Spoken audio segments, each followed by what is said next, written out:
Hello, this is Christina Hutchinson. And Corinne Fisher. We are co-hosts of Guys We the anti-slut shaming podcast. We have a lot of really exciting guests coming up on Guys We including comedians Shane Gillis, Nikki Glazer, Michael Rappaport, and Shay Dorena about sex, dating, and relationships. You can even email us for advice about your own romantic life. To listen to the Luminary original podcast Guys We on the iHeartRadio app, Apple Podcasts, or wherever you get your podcasts.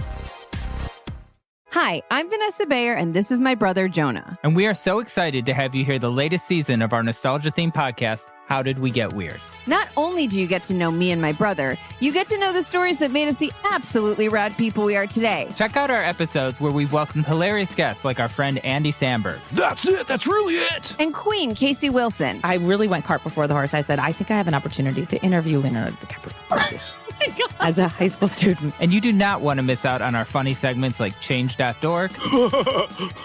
Change.dork. And congratulations, you played yourself.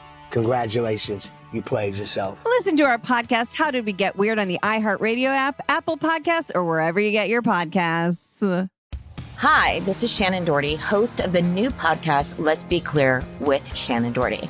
So in this podcast, I'm going to be talking about marriage, divorce, my family, my career. I'm also going to be talking a lot about cancer, the ups and the downs, everything that I've learned from it. It's going to be a wild ride. So listen to Let's Be Clear with Shannon Doherty on the iHeartRadio app, Apple Podcasts, or wherever you listen to podcasts. Hey there, folks. Welcome to this episode of Amy and T.J. and Robes. Sitting next to me here, and we're going to start with this. I got a bone to pick with you. Great. You do this all the time when we start. We used to do this when we were hosting the show on television together. T.J., you start. Right. I give you the opportunity. Hey, you can start. I let you do it if you wanted to, and you said no, so I'll take it.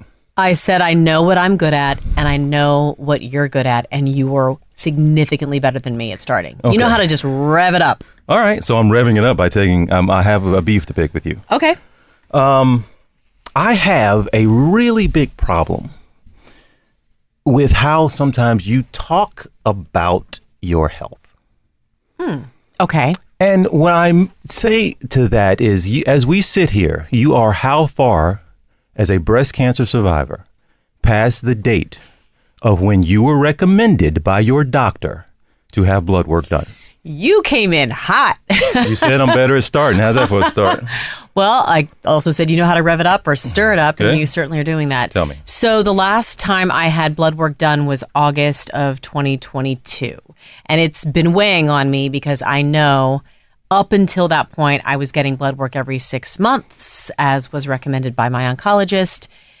I got off tamoxifen then after 8 years. And so that's the drug where I do have to be monitored very carefully and closely. And so then I just kind of took it upon myself to extend how long I was going to go back for the next blood work. And then all hell broke loose. You said took it upon yourself. I have that right. I made that choice. I made a choice. Okay, so August 2022. The next one you should have had would have been when? February 2022. And you didn't have it. No, it's 23, right? Sorry. Yes, February 2023. We were going through our hell, and yes, it was the last thing on my mind. So your doctor, upon hearing that you have gone a year and a half past getting blood work done as a breast cancer survivor of 10 years now, which is, I know you get a little farther past the date, and I think they say it's not as often that they Statistically speaking, it's less likely to come back metastatic, yes. Okay. What would your doctor say to that? She would tell me to make an appointment for my blood work. How soon? Probably should call when I'm done with this podcast. Okay, so why is it as we sit here still, you have a grin on your face, and that's okay. I'm not saying you're taking this lightly, but I'm saying why still won't you or haven't you done it? And you say you'll do it right after the podcast. I'm guessing you won't, but tell me why you're putting it off. Because I think anyone who has survived this knows that when you go in for the blood work, it's very emotional because you're literally they're looking for tumor markers is what they're looking for. So if the cancer were to come back in the places you don't want it to with breast cancer, bones, liver, lungs, brain, you would think that you'd get a blood test that would show a tumor marker, which means that you would be facing then a terminal yet treatable, but ultimately a terminal cancer. And so I think the fear of that, you get into this mindset, I don't want to know. I'd rather not know. It's not going to make a difference anyway. You start to get in that headspace, and maybe it's an excuse just not to have to go to the doctor again or go back to the NYU Cancer Center again, or just to avoid something that's uncomfortable and scary. But so baby, it's avoidance. you're saying you as Yeah. a general thing, like the general population. I'm saying you. Are you telling me? Because we had I'm this, telling it from me. Okay, we were talking about this earlier, and I was surprised to hear this. If you go back in, the blood work you get, and if you get a bad result, then that is essentially you being told this is a terminal now illness you're dealing with. Is that correct? Yes. I mean, if I asking. had tumor markers that showed that it had spread, yes, that my cancer had become what we call metastatic, stage 4. Yes, but I do know that there are amazing treatments out there now. They can extend your life. They can make your life, a lot better than they could have even 5 years ago or 10 years ago. So there's a lot of promise. But yes, it would ultimately be right now, it would be considered terminal. See, I don't know how to get I've obviously covered breast cancer. I've known people with breast cancer. I'm now in love with somebody who has a breast cancer survivor. But it always bothered me, and it scares me, right? And you and I have talked about this, and that we have gone through a past almost decade together in a lot of ways, and been through a lot as friends. You've seen a lot of hell and helped save my life in a lot of ways, I would argue. And all we went through to get to this point, and I have to pause sometimes and catch myself when we're having the conversation, because you do talk about it in the way you talk about it. And all I'm hearing is that this woman I've gone through all this with isn't doing all she can to make sure we have as much time together as we can. Does that make sense? Yes. Okay. And this is your body. This is your struggle. This is what you went through. But for some reason, I feel bad, or I feel selfish, or I feel wrong for having that thought about our relationship. Well, I think it's very sweet. And I'm sorry because it is true. I think my mom would feel the same way. My dad would feel the same way, everything you're saying. And so I know they do. Yeah. Yeah. I know, and I appreciate that. I know that means that you truly love and care for me. And I understand where that's coming from. And so, yes, it's actually, I think, selfish of me to not go get the test. But it just, I don't know. Yeah, that's what I was getting at. I'm kidding. All our producers are in here. They were all in it, and tears in their eyes, and now they looked up like, TJ, come on. Do you know what's interesting is I preach this, or I have preached this to so many women who, this is what I'm saying right now, is the same mentality a lot of women have about not getting mammograms, because they don't want to know. They don't want to find the mass. They don't want to know if they have cancer, because that's scary, and that means it's going to be difficult. And so that, ignorance is bliss mentality, as stupid as that is and as illogical as that is, somehow becomes this human trait that I'm now experiencing because I've put it off. And once you keep putting it off, you're like, oh, this feels so good to not have to make a phone call. This feels so good to not have to go get a blood test. I feel normal. I feel like I never had cancer, and that's what I want to feel. And so then somehow I want to wish it into existence, but it's illogical and dumb. Okay. Dr. Comen, I just want you to react to what you just heard, the back and forth. We're going to officially do the right introduction to Dr. Elizabeth Comen, an oncologist who's in the room with us here now. But give us, what do you think about that dynamic and that back and forth, and what the concern for a loved one, me sitting in this seat with the loved one who has gone through what she's gone through? Just, I would like to hear what you think of what you just heard from us. Well, I have an emotional response, and then I also have a academic, doctory response. Emotionally, I just want to give you both a big hug, because there is so much love there. There's so much connection, and there's just so much deep passion for each other that you both feel. And this is just incredibly, incredibly hard stuff. So I would first just want to give you both a hug and a ton of grace, because clearly you'll navigate it with a lot of love and a lot of grace. From an academic, purely intellectual doctor voice standpoint, tumor markers are complicated. And, you may be getting them for a very specific reason for yourself. It's not historically something that we do for all women who are survivors of breast cancer. They can sometimes be misleading. They can cause a lot of anxiety. It doesn't always mean if you have elevated tumor markers that it's necessarily cancer. Lots of things, other things can elevate them. So they are very wrought with a lot of anxiety when women go, depending on the context, for those tests. But I also think it's really understandable. People have a lot of trauma from our healthcare system, women in particular. The idea of going, even having to show up at a place where you were treated for cancer, even if it is for some form of monitoring, can be really terrifying. And sometimes, if this is something that your doctor has suggested, maybe you make a pact to go together. Yeah, it's funny. Just you even saying about going back into the place where you were diagnosed, it's crazy. The PTSD you have from walking and thinking you were perfectly healthy to realizing that you actually weren't, to think I could go in again and this could happen again. And it prevents you from doing things maybe that you should because you're so traumatized by that moment when it happened, when you thought it was impossible. Yeah. What do you say to Dr. Elizabeth Comen, by the way? I was just like, maybe we should introduce her. I mean, she is one of the leading breast oncologists here with Memorial Sloan Kettering, MSK, like the gold standard of treating people who are battling breast cancer, and just has been an unbelievable voice and an advocate for breast cancer patients. And I love your advocacy for breast cancer research. I know that your passion is my passion. We met, I believe, at BCRF, Breast Cancer Research Foundation, but also have ties to 5 Under 40 as well, where these are organizations that one of them is to helping women get through tough times emotionally and physically, but the other is to prevent or to stop this from killing women.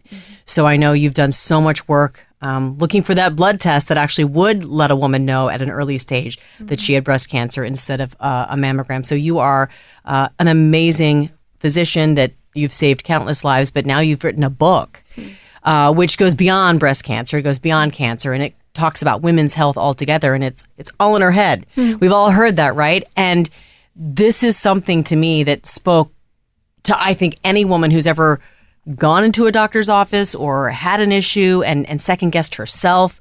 There's a reason why we doubt our bodies and doubt what we're feeling and think maybe it's nothing, or maybe it's just anxiety, or maybe I am emotional, and that's what it is. Hysterical, right? That's tell me about why you're a woman, you're a physician. Why would you write a book like this? Well, a lot of it came from, as you said, I've spent my whole career taking care of women, countless women, thousands of women. And the book is not about cancer, but really what it is like to be a woman seeking medical care throughout history. The book is broken down by organ system, the same way that specialties are created today, cardiology, gastroenterology, neurology, and mirrors the fragmentation of the body as we learn about it in medical school, and walks through history with each of those organ systems. But I wrote the book really having been inspired and at times heartbroken and other times enraged and horrified by the stories that patients were telling me when I met them, not about their cancers per se, in some instances dismissed for having a lump and being told, oh, you're too young to have cancer, but in all other aspects of their medical care, feeling invalidated or shamed or apologizing for their normal bodily functions. And as I became a mother myself and a daughter and caring for women in my family, I just felt this overwhelming need to work to try to change that narrative and be part of a mission to improve the healthcare for women, which goes far beyond cancer, but in every aspect of our bodies. You said change narrative. It seems on a wider scale, when we talk about women's health, it's breast cancer and abortion rights. Right. And that's the end of on a larger scale. Yes. We know there's more, but why are we not talking about more when it comes to women's health? It's a great question, because I think that's exactly part of the problem. When I was in medical school, I thought, women's health was gynecology. And as I've had this much longer career taking care of women, the reality is we are not small men. From head to toe, the way we present with diseases can be entirely different. There are female specific and female predominant diseases, but yet our healthcare system and the public, we've largely been reduced to, as you said, our breasts and our reproductive function. And that's a real problem. I mean, we don't recognize as a whole, as a society, that, for example, 80% of autoimmune diseases are in women. Much of those we don't even have the right names for. We don't even know how to have the right blood tests. Or that Alzheimer's disease is 2 times more likely in women than men. And women are often the ones who are the caregivers of our society. So who's caring for those women? Or that heart disease is the #1 killer of women. And yet we are often taught that the way women present with symptoms is atypical as compared to a man. But we're, greater than 50% of the population. We're not atypical. So all these ways that we have, myself included, thought that women's health was this very reductionist view of what our bodies are. And I want that to change. It has to change. Oh, I mean, I think this is so relatable to any woman who's gone in with some issue and are so afraid they're not going to be believed, even to start off with. Have you ever experienced that bias? You as a woman, you as a patient. Have you ever felt like you weren't believed or you were dismissed? Absolutely. It's almost embarrassing to say, and I didn't want to include it in the book, but when I told my editor what had happened to me at the end of writing the book, right before I wrote the conclusion, she was like, well, how can you not share this? And I said, well, here I am advocating for women's health. I have all these resources in the world, and look what happened to me. If I couldn't do it, how can the average woman do it? Or how can the woman with no resources do it? I had at the conclusion of writing this book, I had a very small back surgery. And about 6 weeks later, I developed a horrible headache that was worse when I was sitting up, but somewhat relieved when I was lying down. But literally, I could not raise my head a millimeter. And I had said to a friend, I think that I'm leaking spinal fluid from where I had my other surgery. And that can happen because your spinal fluid is encased in almost like a cellophane membrane. And that connects to the fluid that's in your brain as well. So if that leaks from the back of your spine, you have less fluid around your brain, and it can feel like your brain's being sucked down your spinal cord, literally in a vacuum. Wow. It's something that women who have had an epidural might experience after childbirth. It's called a spinal headache. And so immediately I thought I knew what I had. But a very long story short, I had several other people tell me that it was not that. And instead of advocating for myself and believing, well, I know what's wrong with me, I spent days and days and days not getting the care that I need, not being heard, and ultimately being admitted to the hospital with swelling around my brain. Wait a minute. Did they do any testing, or you just said it and they said, nah, we don't need to check for that, or what? Well, I was so embarrassed that my idea seemed so crazy, which is what I was initially told. There's no way that could happen. You're crazy. It's just like a compressed nerve, or you just have a headache. So in that process, I didn't even express apart to my friend what I thought was going on. So the last time the diagnosis was uttered was when I said to my friend, who's not a doctor, who's like, oh, I don't know, who do you? But you were asking someone who isn't a doctor, and you're a doctor. That's so fascinating. Yes. And so relatable, by the way. So relatable. And then I had several doctors also tell me that I was crazy and that's no way it could be that. But it was. But it was. Are women doctors more prone to listen to women, or no? So when you look at the data per se, women in general listen longer to patients. Okay. Women who are operated on by women do better overall. If a man is operated by a woman or by a man, their outcomes are the same.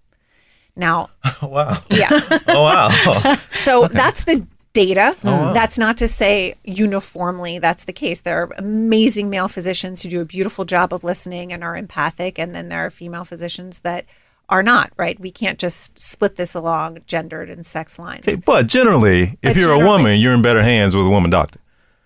If you look at the data. Okay. But I would like to say is that doesn't have to be that way. We can value nurturing. We can value listening. We can value empathy from any doctor that shows up. And I think we have to bake that back into our system that's kind of sidelined some of those qualities that are really essential to being a good doctor and have pressured our system dramatically. Dr. Comen, I asked if you had ever not been believed. Have you ever dismissed a female patient and come to realize, oh, wow, she was actually saying something that I didn't hear? You know, one of the stories in the book, if I can be somewhat provocative, was... You can. Good. This is a safe space. Okay. So we're just going to go there. You can start giving me hand signals if it's just if it's a bit much. Nothing's off limits. Okay. So I had a woman who was she must have been in her late 70s and this amazing photographer and artist and just sort of fabulous with big glasses. And I loved taking care of her. And she had been put on an aromatase inhibitor, which, as you know, depletes the amount of estrogen, can cause joint aches, it can cause decreased libido, it can cause vaginal dryness, it can cause decreased bone density, it can have a lot of different side effects. And when I spoke with her, I neglected to talk about her sexual health. And one day she came in and she said, I'm really having some problems with my special friend. And I thought, well, this lady lives alone. What is she talking about? Who's her? And I got all excited that there was some new person, her new special friend. And I said, well, who's your special friend? And she said, it's my vibrator. And you never talked to me about what the hell would happen to me on this aromatase inhibitor, and I'm miserable. Oh, wow. And so I had dismissed that an older woman would want to be sexually vibrant and thriving. And she said, that's a real problem. You got to think about why you didn't talk to me about that. You talked to me about other women. Why did you neglect to think about that with me? My special friend is very important to me. And so there have been many patients along the way. I am human, and I have drank the Kool-Aid as well about a lot of the legacy that we inherit when we show up at the doctor's office, a lot of the bias, whether we're doctor or as patient. Wow. So as much of writing this book was not only to help patients, but it's the kind of book I wish I had read in medical school.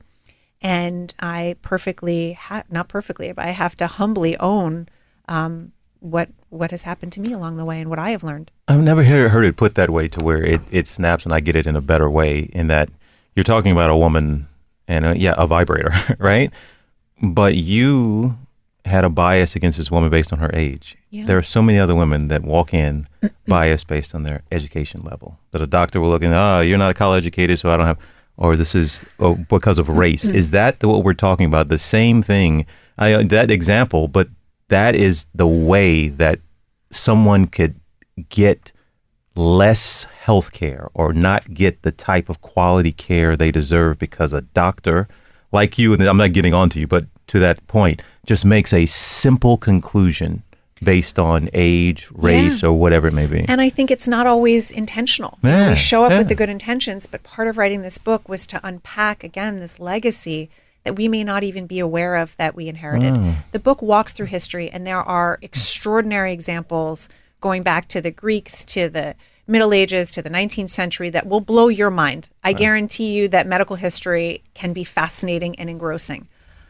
And those examples are obvious, where it's like, oh my God, I can't believe they did that. What I think becomes more insidious and subtle and even worse is to recognize the ways that we don't even realize that we are showing up that way. And if we look at our medical system, when we think about the aging woman, what we learn about so much in medical school is women at the age of puberty, women and their reproductive function and their reproductive fitness.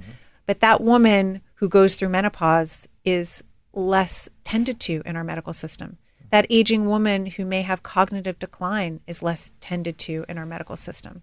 And much like medicine doesn't exist in a vacuum, but is so inextricably linked to society, we neglect the aging woman as a society. So that trickles through into how we study women as they age, how we care for women as they age, and how we tend to their medical problems as they age. And that was very much something that clearly I was doing in my practice and didn't realize. Wow. I mean, you're a daughter, you have your own daughter, you're a woman yourself, and yet, we're continuing to perpetuate this. I mean, it actually makes me sad. I remember I have a very good friend. She was in her 60s, and she said to me, there's nothing as invisible in this world as a woman past menopause. Like, people don't even see you. Your value goes down significantly. So then what is your advice to women of any age to make sure that you're owning your own health care and that you're asking the right questions? And let me ask you this, as a doctor, is the onus on the patient, on the woman? I think the onus is really on that doctor-patient relationship and our society at large, our medical system at large. And then, Amy, you talk so much about what it means to not just survive, but to thrive. And in much of writing this book is the idea that every body that we're in has a history we've been told by our family, by society, by the healthcare system. And my hope is, after reading all of these stories, can women tell a different story about themselves? And in that, can we ask better questions about what it means to really have a good day? what it means to really find joy, what it really means to thrive. And so my hope is that patients will come back to the healthcare system, come back to their doctor and say, as that woman getting older, you know what, I miss this. Or this is what I really value in feeling good. It's not just about making sure you get your pap smear and your colonoscopy, but I really enjoy playing piano, but my hands are bothering me. I have these joint aches and I don't know what that's about. I would like to access that again. Can you help me? So I think there's really this two-way dynamic that we have to create space for, and that's what I'm really talking about, changing this narrative about women's health moving forward. Why is it so hard to cure cancer? Oh wow, you're really going for it. Well, I have access so let's to. do it. I feel almost silly asking the question. You're not silly, right? Because we talk so much about it. There seems to be so much money. She always was the thing you say. Let's talk about There's a cure. There's a cure for cancer. It's called cash. It's a what great is it? question. So I think part of it is the history of what we've called cancer. Yeah. So a leukemia where you have a replication of a blood cell many times over is extremely different from a solid tumor cancer, like where you have one cell that multiplies awry in the colon or the breast. So again, cancer is just one cell in your body starting in one tissue that starts to multiply too much and then develops the ability to invade and travel. So that is the basic definition.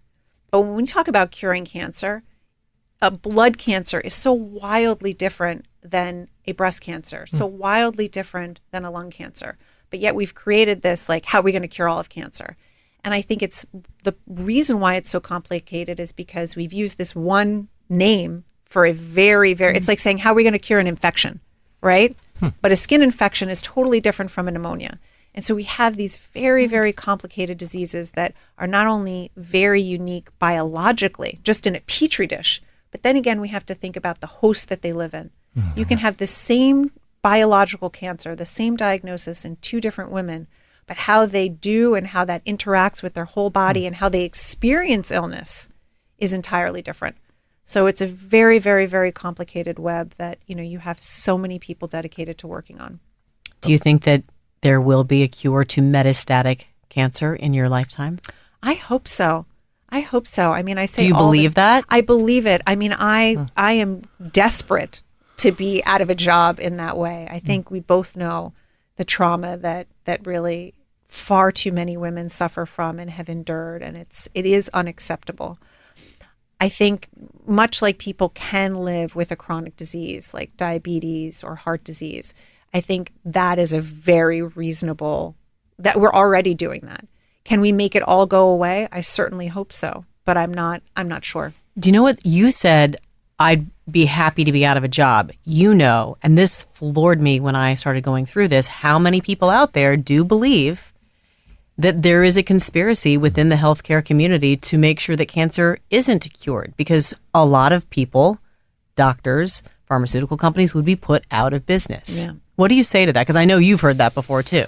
I have heard that before, and I have a hard time not crying when I answer that question. And I will try to answer it as logically as possible, because people may say, well, you're just too low on the totem pole. You don't know what really goes on behind the scenes. But having cared for royalty, having cared for people who have seemingly more money than God, who could buy out any pharmaceutical company and, hire any CIA agent to, I don't know, uncover some secret cure in a corner, it doesn't fit, right?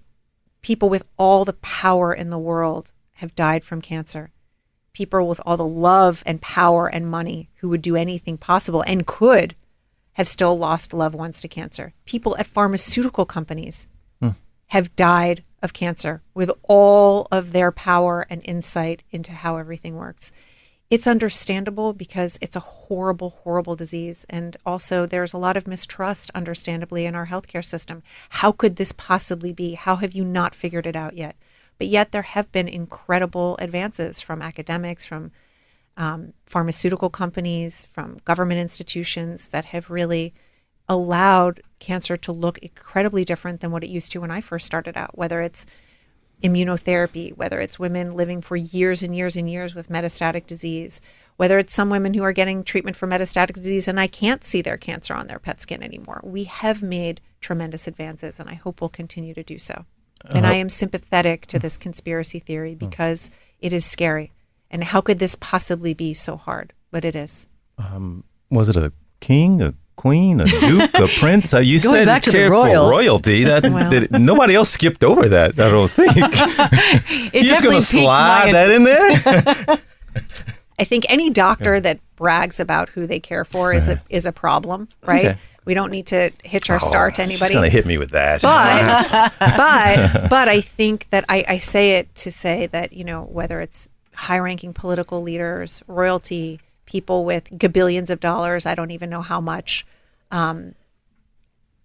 cancer affects is an equal common denominator to suffering. Are we throwing everything at it? Even if it's not a conspiracy, are we still doing all that can be done? Of course, more money is always a good thing, but is there a collective enough of an effort going on out there? Are we doing enough to try to cure cancers? I think there's never enough because we have such a huge problem. I wish that we could inspire younger generations to go into cancer, to go into oncology, to go into research. There are so many incredible minds out there that I sometimes wonder, if you weren't developing a video game, could you come on board and help us out, right? Could you think outside the box? What are we missing? I'm humble, right? And I think it has to start with new and fresh ideas and a humble ability to really pull together people from various different walks of life and different backgrounds. Because one of the problems with medical science is you never want to get too comfortable and you never want to be too siloed in your ideas. And that means really bringing in people of different interests and capacities. So for anybody with kids who are thinking about, developing another toy, maybe there's something else we could do with that bright mind. We can use your mind, save lives. Right. I love that.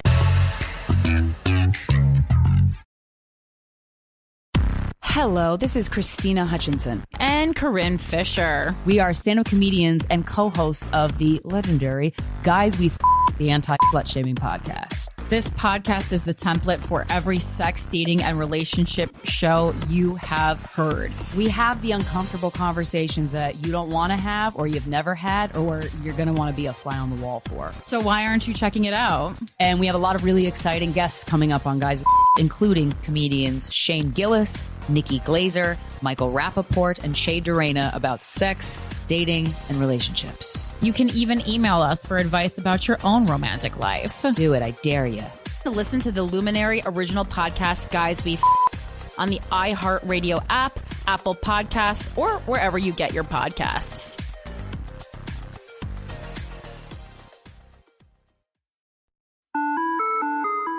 Hi there, I'm Bob Pittman, Chairman and CEO of iHeartMedia. I'm excited to announce a new season of my podcast, Math and Magic, Stories from the Frontiers of Marketing. Our guests this season remind us to embrace change and fearlessly look toward the future. Like Andrew Jarecki, award-winning filmmaker and creator of MoviePhone. The studios didn't really control the theaters didn't control the studios. And I thought, well, there's a window in here where I could make things easier for the consumer and also make something that would be very useful for the industry. Or Kellen Kenny, Chief Marketing and Growth Officer at AT&T, who installed fiber in customers' houses rather than leading from afar. It is so crucial that you spend time with the customers. That is the best lesson. In these exciting times, we're looking to the math, the strategy and analytics, and the magic, the creative spark, more than ever. Listen to a brand new season of Math and Magic on our very own iHeartRadio app, Apple Podcast, or wherever you get your podcast. If you want to level up your marketing and business knowledge, then look no further than the Marketing School podcast hosted by Neil Patel and yours truly, Eric Sue. It is the #1 marketing podcast in the United States and number 15 on business in the United States. And it has amazing guests such as Alex Hormozi, Layla Hormozi, Cody Sanchez. We pull in these amazing interviews with other people that are not only great marketers, but actual operators. And the icing on the cake is Neil and myself were also operators as well. So we share learnings from the trenches. We share secrets that we otherwise wouldn't be sharing with other people. And we also share other advantages that will help you get ahead of your competition. So all you have to do is listen to Marketing School every weekday on the iHeartRadio app, Apple Podcasts, or wherever you get your podcasts. Dr. Comen, how many women do you think, I mean, this is just but like, give me an idea, perspective, have lost their lives because they weren't believed?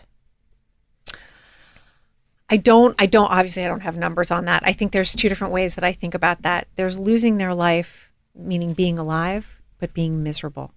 And I think that is countless. I think countless of women have asked questions far too late in life about what they really want, how they really want to feel, how they can feel better in their bodies.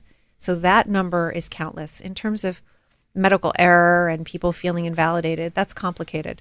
But I think that also happens far too commonly. But the bigger problem of women not feeling like they have the runway to access the medical care that they really want is countless. It's unfortunate that every woman says to me, I love your title. I have a story for you. Everywhere I go, I have a story for you. Let me tell you what happened to me. Let me tell you what happened to my mom. Let me tell you what happened to my daughter. I don't want this title to resonate so much, but yet it strikes a chord with every woman I talk to. And it's this whole notion of hysteria. Yeah.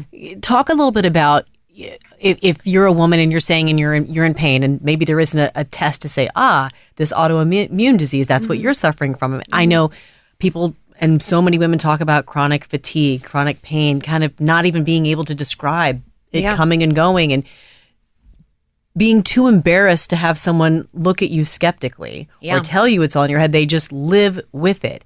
This whole notion that we're just hysterical or we don't have a high pain tolerance. How do you combat that? It's interesting. I just gave a talk to a group of young women, probably in their mid to late 20s. And I said, I wasn't sure what the answer was going to be. How many of you have ever been told that you were hysterical? Every single one of them raised their hand. If you go back in history, the word hysteria derives from the Greek word for womb.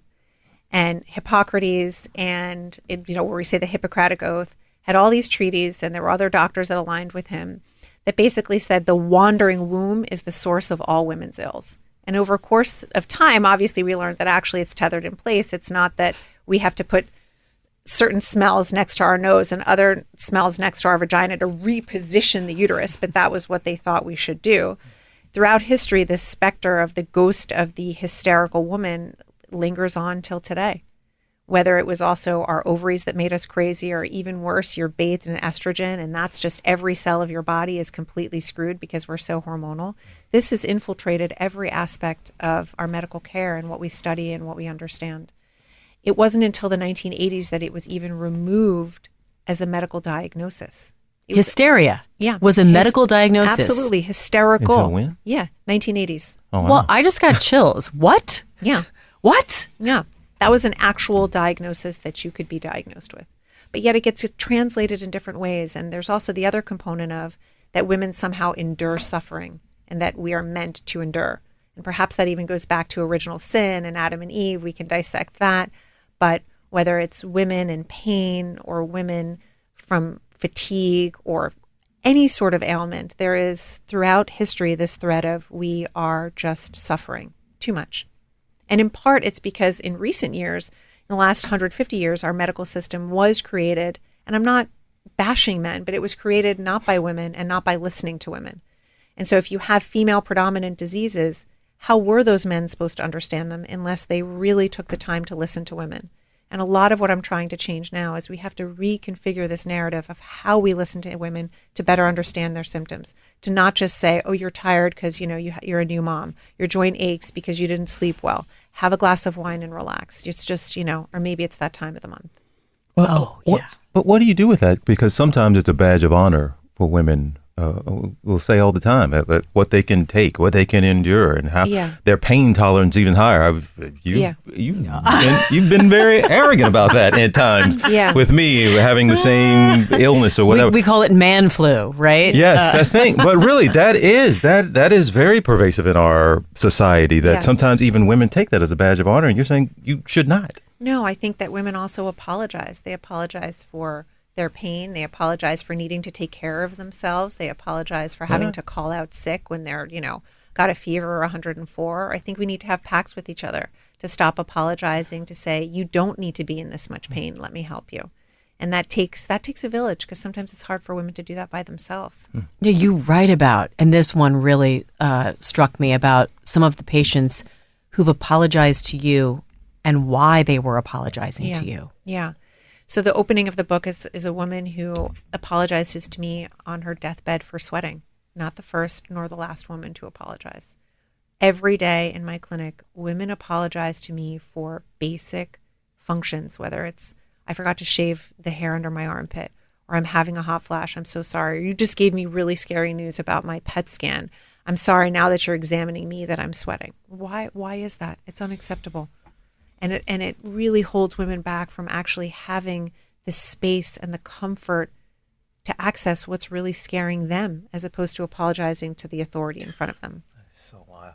You know, I'm reacting to that because of you, Robes, that this wasn't, oh goodness, how many times have I ended up at NYU with you over the past year and a half? For a couple of times. A reason or the other. But one of them was, Dr. Comen, was he was your oncologist telling you to get in that, saw something she didn't like on, you know what I'm talking about here. Right. Well, it was my OBGYN because my tamoxifen uterus, and she saw I did not take care of what was happening with my uterus, and I let it go a year, and things had grown, and there was concern that now there could be potential uterine cancer or some sort of polyps that were developing that weren't healthy or good. Well, this was full, Dr. Comen, this was full freak out mode, right? And again, we hadn't gone in yet, but it had gone a week or 2 weeks, and the doctor was on her about going in, and another situation to where she just didn't want to know, right? Didn't want to know. But we go to this appointment, and you made me think of it in the story you were just telling, is that I'm sitting there with her. She's got the gown on. The woman is doing the ultrasound, right? Right. And she was looking for the ovaries, right? Right. All right. And she couldn't find the second. Do I have it right? Yes, she couldn't find one of my ovaries. But Dr. Comen, this was the thing. During this exam, I'm watching her. She's not asking questions. She's not wondering or what's going on or is there an issue or where is it or what can I, nothing. To the point I felt like this isn't my party, but hey, I got a question. To the point I did more talking in her exam than she did. It's called fear. And that was bizarre. But to your point there, even looking, and the doc, we walked out of there not having a resolution or feeling better because she couldn't find something on the scan, right? And so you making the example of telling the point about being believed or speaking up or apologizing almost for the tech not being able to find her ovary. Like, I'm sorry, my ovary is tucked in there. I don't know where it is today. I'm not sure where it is. That was bizarre to me, but that sounds like it's normal to you. That's a normal thing. Well, I also think when you're so anxious, and you said fear, when you're so fearful, you're in fight or flight mode, and you just want to exist in that moment any way you possibly can. But how lucky she was to have you there, because we all need an ally. We all need, no matter, I don't care how smart you are, how empowered you are, what an advocate you are, everybody needs someone with them when they're terrified to help ask those questions, to help for reassurance, to make sure you have another set of eyes and ears with questions and answers to say, you know what, that wasn't answered. Can we try that again? You know, when she puts it that way, I felt rude. I didn't want to speak up. But when you say it that way, you need to be there to support somebody who has fear, who is feeling fear. Yeah. That's a good way to put it. Yeah, and especially sometimes when someone's this strong woman who can articulate and is really powerful and informed, that doesn't mean that you don't need somebody there with you and someone by your side. And I tell patients all the time, you know, our healthcare system is hard to navigate. It's hard to advocate for yourself sometimes. So having somebody there with you who can bring a set of questions is really important. It's also essential to know how you're going to get information, right? Because we have my chart right now, speaking of fear, where a lot of patients can get information before your doctor has even had a chance. I can read labs and think, I don't want this information. I don't know what to do with it. And it looks scary. And I don't, like my brother, I'm lucky as a physician. And early on when I was getting some of this stuff, I would just send it to him and say, please tell me what this means. I don't know what any of this means. So there is this information without any explanation. Yeah. And I certainly don't have an MD. So you can go into a tailspin. Yeah, it's really important to speak to your care team about how you want to get information, because that type of information without context is not compassionate or thoughtful care. It's just terrifying rabbit hole Google like nightmare. It right? is. And we wouldn't Google how to fly a plane and then try to do it. But yet it's like we're given some instructional manual and then it's terrifying. But that's the nature of much of our healthcare system right now. And you have to be careful about how you want that information and who's going to communicate with you. To be clear, you would recommend people do not start Googling if you have a medical issue. No, but we all do. We right? do. I do the same thing too. Okay. Right? It's the worst. So I think you do it too. Of course. I love that. Okay. Yeah, but we all need I have like 3 a.m. It's the worst time, right? What are you Googling that you I don't know. Everything. I'm human. I'm a nightmare myself, right? But I think knowing who should you call in your doctor may not be available. Is there a nurse? Is there a nurse practitioner? Is there someone that can schedule an appointment with you? Really knowing how your doctor's office works, so that you can kind of have these landmarks when things start to spiral.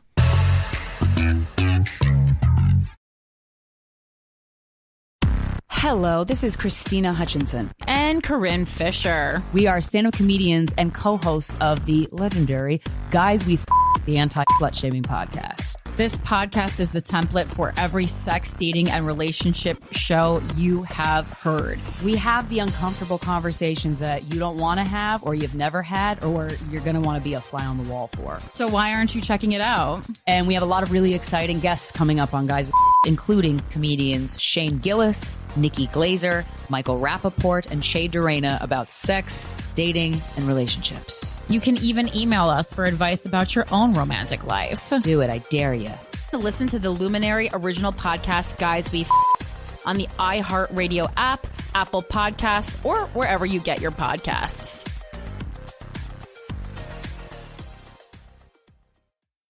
If you want to level up your marketing and business knowledge, then look no further than the Marketing School podcast hosted by Neil Patel and yours truly, Eric Sue. It is the #1 marketing podcast in the United States and number 15 on business in the United States.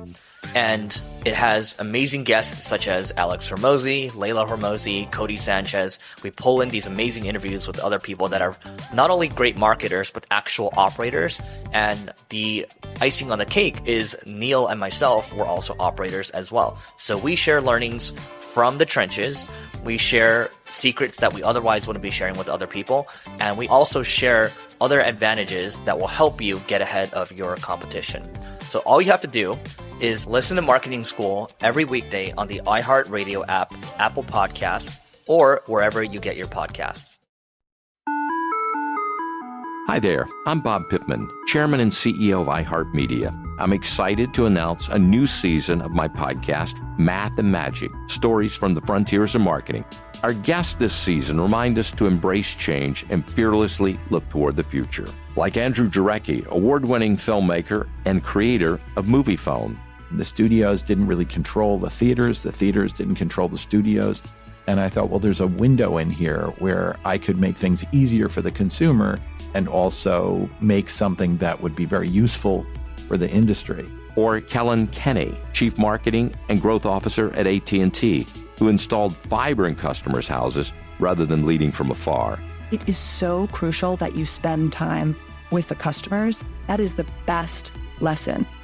In these exciting times, we're looking to the math, the strategy and analytics, and the magic, the creative spark, more than ever.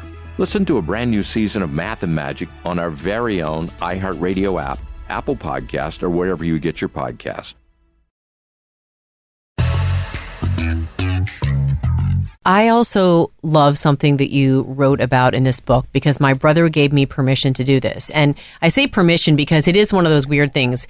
It doesn't matter what you do in your life, who you are as a woman, maybe how outspoken you'd be when you're talking about someone else. But somehow, some way, when it's you and it's your health care or it's your concern, I know that I tend to feel like I just have to look up to the doctor as God, and I don't know anything and they know everything. And my brother was always so quick to say, Amy, second opinions, third opinions. And if you don't like how someone's talking to you or treating you, by all means, get another doctor. And you said the same thing. And that was like, I needed him to be able to say that to me for me to feel like I could, because when you don't know, and you don't know, you think, well, that other person's got to be telling me the truth. Mm-hmm. And you want to see a doctor who's comfortable with you getting a second opinion too, right? I'm thrilled if patients are worried and want another set of eyes. Go for it. You said earlier in the conversation, you know what you know, right? I know what I know and I know what I don't know. And I'm humble enough in that. And if someone feels that they need to speak with somebody else or want me to partner with somebody else, I'm delighted to do that. Okay, that's probably be a warning sign if your doctor doesn't want you to get a second opinion or gets an attitude about you getting a second opinion. Yeah, Right? but that happens all the time. Wow. Yeah. What was the doctor you were just saying? They almost got on to you like, what, you didn't feel that? So I had this was tough. The day I was diagnosed with breast cancer, the radiologist who was reading my sonogram in that moment obviously saw one of the masses, and she took my hand and took my 2 fingers and put it up on the side of my breast, right underneath my armpit where the mass was. And she said, "You didn't feel that?" Let me just tell you, if there was a way for me to feel worse in that moment, she found it. And I remember feeling shame. Here I am being diagnosed with cancer, and now I'm ashamed that I didn't do breast self-examinations. And so that was one of those moments where it's just, I'm sure there wasn't an intention to be mean, but it was like to feel shameful about your cancer was a whole new level for me in that moment. It's horrible. I'm so sorry that happened to you. And also, I think women feel shame about their bodies, even for their normal bodily functions, let alone when they have a cancer diagnosis. And that pervasive shame absolutely gets in the way of every aspect of women's healthcare. I'm sorry. Well, thank you for that. And it was a lesson. It was just an experience to learn from and grow from. You, to in that same vein, I was saying this to TJ when we were looking at your book. The Latin name for female genitalia is what? Opudendum, that area of to be ashamed. Yeah. It literally means that? Can you explain? Because my jaw dropped when I read this. Well, there's all sorts of language, and language has become so important with respect to the subtle cues that we give women and the not so subtle cues. But in multiple different ways, we are taught to shame or ignore parts of our bodies. If you look at the clitoris throughout anatomical history, it is lost and found, and men who claim to find it as if women didn't know where it was. How is that possible? In the Renaissance, the debate between these anatomists was just simply mind-boggling. Like, honey, I don't think you found it. But that's great. If you have to ask. Yeah. And then men claiming to have the name for it. But then in Grey's Anatomy in the 1940s, it wasn't even included in there. So it took till 2005 for a female urologist to even map the actual anatomy of the clitoris. So that's a problem. 2005 to use MRI imaging to actually map the full nerve anatomy. Wow, my jaw just dropped again. And we wonder why there's an orgasm gap. And it's never talked about or discussed. But here we are. Yes. Well, we all have daughters, and, it is something that needs to be talked about. It's an important part of being a woman. And so many women miss out on it because it's shameful or not to be discussed. Right.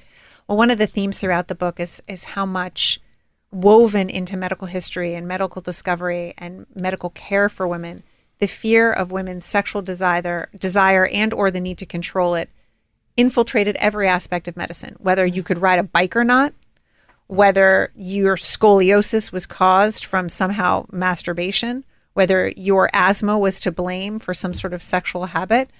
Throughout history, this is pervasive. And then when you think about the legacy today, why are we 2 times more likely? Why did I have that bias towards my older patient?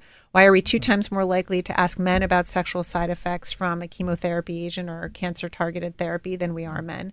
There are so many ways that we have lagged behind in addressing women's sexual health in medicine, and we are still playing catch-up. Generally, look, you're going to continue your work no matter who's in Congress and who's in the White House. But in your community, and I'm not asking you to play politics or pick candidates or anything like that, but do you all have a concern during a political cycle that what happens in D.C. and what happens and who is in the White House will have an impact on women's health as a whole? And again, we only end up talking about abortion rights so often, but IVF is obviously being talked about a lot in the South. But do you all in your community have that concern in an election year of the future of women's health over the next couple of years or election cycle? Absolutely. Based on who's there? Politics dictate the type of care women can receive, both by legislature, but also by funding, right? And we see how this has dramatically affected women's access to quality care in recent years. I think many of us are very, very, very scared. Throughout history, so much of women's bodies have been seen as vessels, and that is the priority. And I am very much politically aligned against that. You said it does matter. What are your concerns going into this election cycle then? I'm concerned about so many different things, about funding for women's health. I'm concerned about women's access to reproductive health. I'm concerned about women's ability, as we know, the ruling in Alabama, their ability to have a family. So many of my patients were able to have families despite a cancer diagnosis because they had access to quality IVF, because we could move quickly in a matter of days to preserve their fertility. And to think that that would be harmed or taken away from them is the exact opposite of helping women thrive. We often have these debates about it appears to be old white men, in Washington telling women what they can do with their bodies. But there are a lot of women who voted for these old white men. There are a lot of women who are still engaged in this and could be impacted by the conversation we're having about women's health.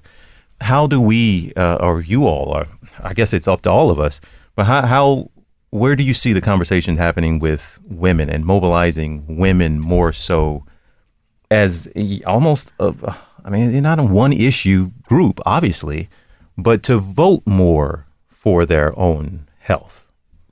I think it's so important. I think, yes, I wrote this book and I have this more public platform to speak about women's health, but where all of this started are the private stories that patients have told me. Democrat or Republican, it doesn't matter. Women have suffered from not feeling like their needs were heard, whether it's a political or religious or medical standpoint. And I think more women need to share their stories, because some of these women that may have voted one way may be voting because their husbands have voted a certain way.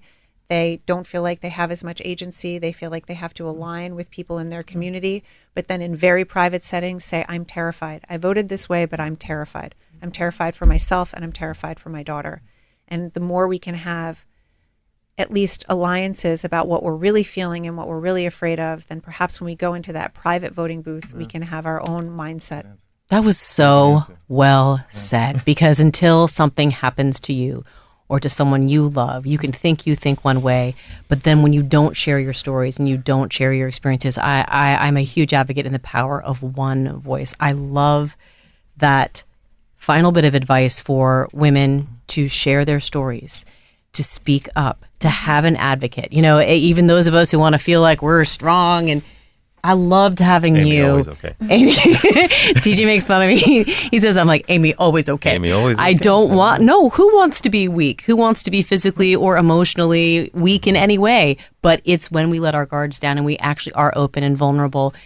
Be willing to have someone there by your side with you to speak for you when you can't, because it's going to happen and it's okay. And just admitting all of that and having real, honest conversations. I love this book. It was long overdue. And yes, it's sad that title resonates so much, but it does. So many women have felt that way. And until we start being honest about that, that's how we start to change things. But thank you, as always, for everything you do, for the patients you serve, for the people you inspire, and for the work that you continue to do. And I know our paths will continue to cross as we both advocate for better research, better funding, and finally finding a way to F cancer. Thank you for sharing in the mission. I appreciate you both. And again, folks, the book is called All in Her Head, The Truth and Lies Early Medicine Taught Us About Women's Bodies and Why It Matters Today by Dr. Elizabeth Comen. The book is available everywhere that books are sold. We appreciate you listening as always. You can find Robes and I, of course, on our individual Instagram accounts, but you can also find the show at Amy and T.J. Podcast.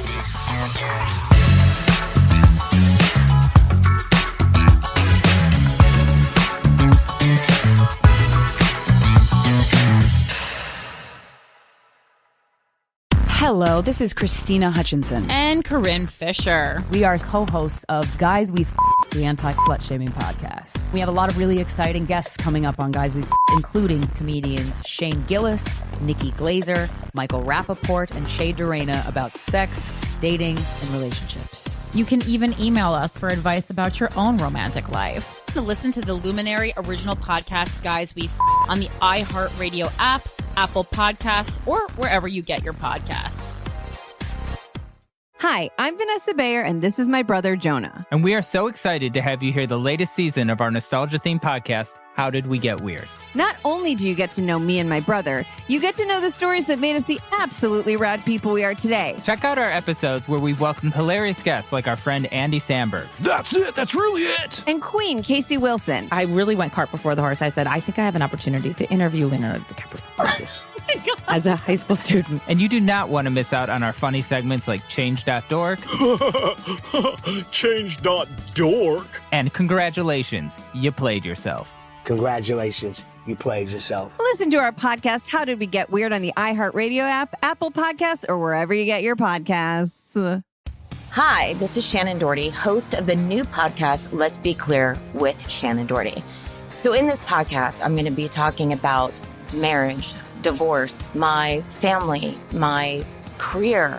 I'm also going to be talking a lot about cancer, the ups and the downs, everything that I've learned from it. It's going to be a wild ride.